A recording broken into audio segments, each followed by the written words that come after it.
Welcome to the Tech Talks Daily Podcast, where you can learn and be inspired by real-world examples of how technology is transforming businesses and reshaping industries in a language everyone can understand. Here is your host, Neil C. Hughes. Welcome back to the Tech Talks Daily Podcast. I hope you are all well and enjoying life wherever you're listening today. And today's guest, after spending several years of serving on YL Ventures Venture Advisory Board among over 100 global CISOs and cybersecurity executives from Fortune 100 and high-growth companies, today's guest is looking to take a more active role in fostering the success of early-stage startups as full-time CISO-in-Residence. His name is Ryan Gurney, and he was also the former Chief Security Officer at Looker, a business intelligence software and big data analytics platform that many listening will remember was acquired by Google for $2.6 billion and is now part of the Google platform.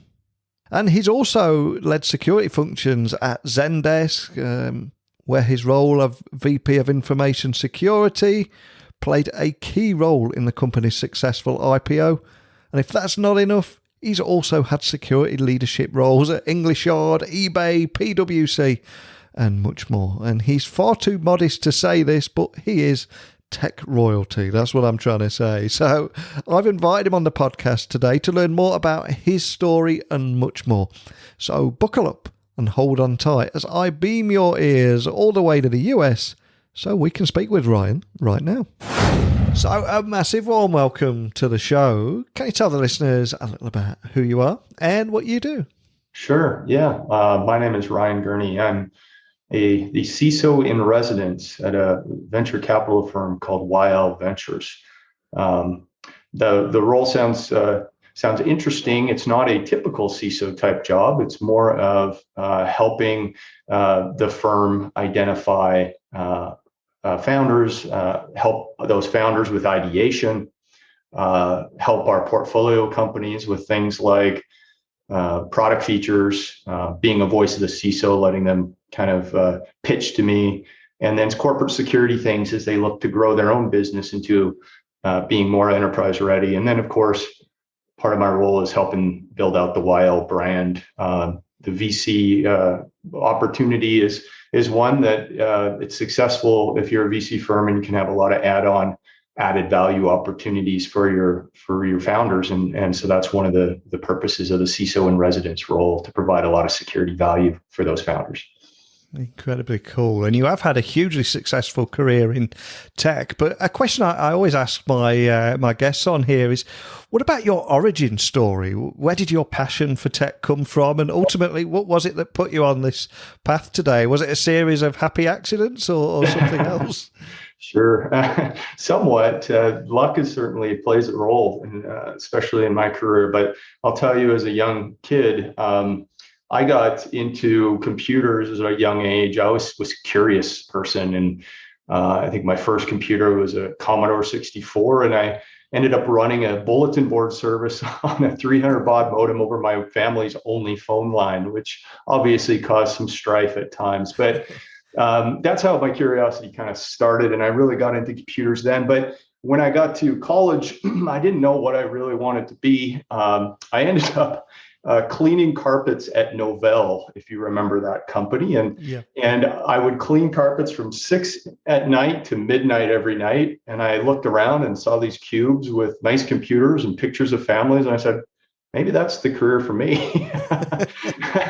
So I wasn't much of a coder. It really wasn't my passion. But I had a speaker come to our class from PwC who spoke about security. And I wasn't really sure what that really meant. And he talked about penetration testing and dumpster diving and all of that. And I said, well, maybe that's the career for me. So I interviewed and applied for a lot of internships to get into security. And fortunately, I had a .com job. This was in the .com era in college, and got offered a position at PwC to intern as a sophomore. I ended up turning that down. I had a wife to be and a really good job.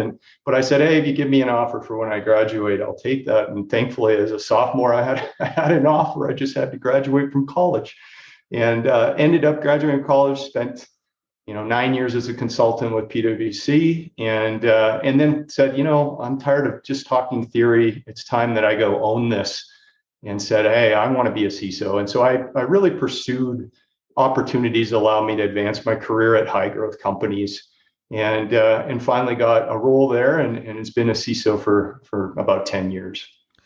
Let me tell you, after interviewing over 1,600 people, I don't think we appreciate just how many tech careers were launched because of the Commodore 64. It seems that just about everyone I speak to, they've got fond memories of games like Bubble Bobble, Summer Games, and so many classics there, wasn't there? Oh, yeah.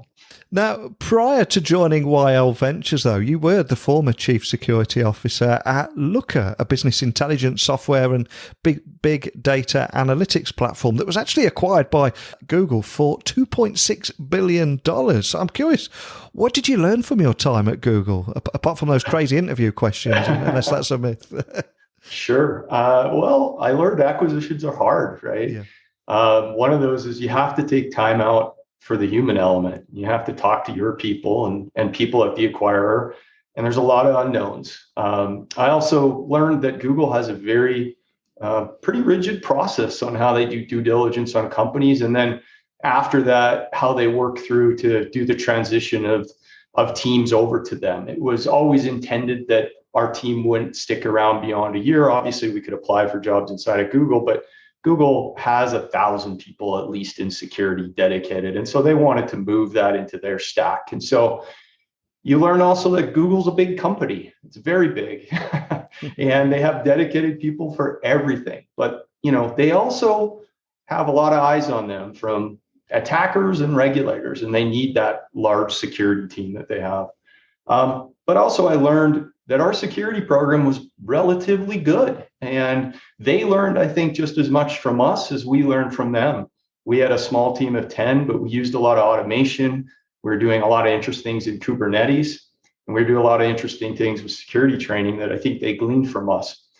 One other area that I thought was very interesting is they really have a dedicated privacy engineering team, which is a big area for them. And it's actually great to see real leadership in that area. And I think we'll see more and more of that in other companies as that area grows. And after, I think it was several years of serving on YL Ventures Venture Advisory Board among 100 global CISOs and cybersecurity executives from Fortune 100 and high growth companies, you're now looking to take a more active role in fostering the success of early stage startups as a full-time CISO-in-Residence, like you said at the intro there. But can I ask that you share the inspiration behind that move and the story behind those plans? Oh, sure. Well, I've been an active operational CISO for nearly 10 years. And you know what? That career takes a bit of a toll, as you can imagine. I have a lot of empathy for my colleagues in that area. It's really a 24/7 job, and you have to be on all the time. Also, no one can really tell you how good of a job you're doing. It's hard to show those metrics. And the attackers can be right once, and you have to be right all the time. And so no one will ever see the data breaches and incidents that you actually blocked. So after doing that for 10 years, I was more interested in learning a bit of something new and getting more into the VC world. And I really wanted to learn the business side. How do we find founders? How do we evaluate opportunities? Why do we invest? Why don't we invest? And I love working with eager startups and their ideas. And it's great to be the voice of the CISO for them to reflect ideas off of. So I've interacted with most of the YL Ventures portfolio before the job, and now after. This is great opportunity for me to get to meet them, network, and I'm so impressed with these companies and these founders. And so, in my opportunity to work with the fantastic YL team, so it just kind of was a natural fit for me, and I've really enjoyed it so far. Excellent. And I've got to ask though, what you're most excited about in this next chapter, because you have been on quite a journey, but we all need a reason to get out of bed in the morning, right? maybe now that maybe it's that people are now more excited to talk to me versus as a CISO, they really don't want to. Right? So, I used to tell my looker colleagues that, hey, if I'm coming to you, I'm coming to you for a reason. Don't run away, but it's probably to understand a risk where maybe you're doing something wrong and we need to talk about it. So I wasn't necessarily the life of the star attraction at the party, but in all seriousness, just to learn and add my experience to where I can with these great companies, right? And I feel like I have a lot to offer. If you think about, I've been at companies that have gone through an IPO, and I've gotten to be part of that and prepare for that. I've been at companies that have failed and seen bankruptcy, and then I've been at a company that's been acquired by a Google. And so there's a lot that I can share from my experiences, and I've been very fortunate to have those. And you strike me as someone that's always going to have your finger on the pulse and looking at what's coming next. So are there any cybersecurity trends that have particularly captured your attention recently? Oh, for sure. And this has been something I've been thinking about for a while, and obviously have my own ideas of things that I may want to start in the future. But we recently published a CISO report with some other VC firms, and we outlined together 4 areas that we've all been looking at. And it's interesting, even before we published that, those were areas I was thinking about. But namely, it's the SE market and zero trust being one that's fascinating, especially with remote employees. The idea of DevSecOps and this concept of shifting left. AppSec individuals are so hard to find and recruit for in security that we need more automation and more capabilities and more things to draw us closer to developers.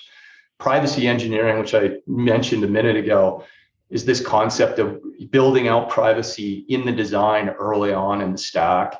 And then with our recruiting challenges that we have, some more security automation and seeing how we can do things more quickly through tooling.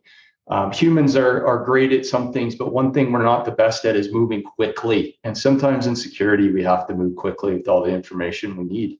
Other areas that I'm interested in and thought about is certainly incident response and how that can be more innovated on how we do manage incidents as companies. Often it's a fire drill, and I think there's probably ways we can limit that. And then, of course, with all ransomware and other things, this idea of supply chain security is fascinating to me. And many companies are trying to do it, and some are successful and some are more interesting. And I think it's an area that we need to innovate on more. And you do have 15 years plus of experience as a security practitioner working in various security disciplines, and you've also built security programs from scratch, scaled startups, built out product security features, and coached and mentored entrepreneurs. But I would imagine that you're very focused on moving forward and seldom get to look over your shoulder at just how far you've come. So if you were to do that, though, what would you say are the biggest lessons you've learned throughout your career that you could maybe pass on to some startup founders that could be listening today anywhere in the world at the very beginning of their journey? Sure.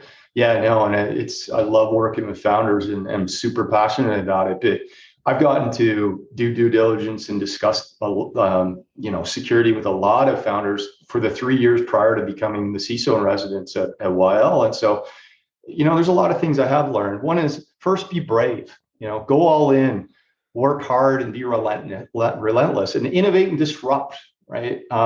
Power through technical challenges. There's going to be some, figure out the way that's going to be innovative. Second, start thinking and defining your company culture and values early. I think that's so vital for companies. And of course, the people that you hire are going to make up a lot of your culture, but think about those early on. And then third, tactically think about how you're building your product, especially when you think about security features. CISOs have a ton of data. Your tool that you're building needs to bash the security team over the head or even automate and make a change for them if there's a critical issue that needs addressing. You just can't float through all the data that we have today very easily. Don't build a tool that requires the CISO to expand their security team to operate it. It should allow the team to shrink or move off of these manual processes into something that they can use their analytics for. Ideally, the tool should allow the CISO to replace multiple tools and simplify the portfolio. There's been so many times where I've been pitched to and I go, oh man, this is another tool and I can't replace anything. That's going to be tough from a budget standpoint.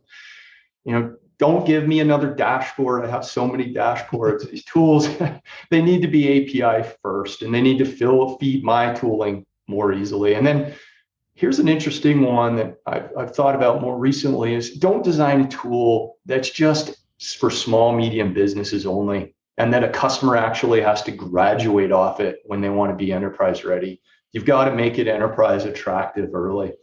And then, I'll just say, as far as pitching goes and getting design partners, pitch efficiently, know the problem, know how your solution solves it, know your competitors, and don't be fearful of demoing it and getting feedback. Move quickly from pitch to demo. And then ask questions during the presentation of how the CISO and the security team is handling the issues and if it resonates with them.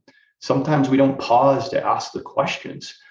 And then welcome feedback from effective design partners early on. That will make your product so much better. And, don't be afraid of competition. There's always going to be those trying to disrupt you. Frankly, you're trying to disrupt somebody else. Get a head start and innovate, to keep your advantage. And those are just a few things. I love talking to founders and hearing their ideas. And sometimes they just don't have the experience of pitching to CISOs that have heard a lot of pitches.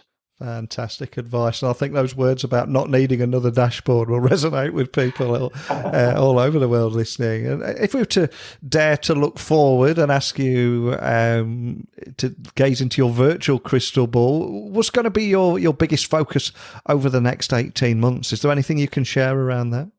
Yeah, I shared it a little briefly earlier, but just, adding value and helping these founders, whether it's setting up regular meetings with our portfolio companies and talking about the things that they're struggling with, or the new features they're thinking of developing, or the marketing plan, or it's working with the rest of the Wild team on founders that may not have the best ideas or may not even have a fully baked out idea, and helping kind of figure that out and whiteboarding that.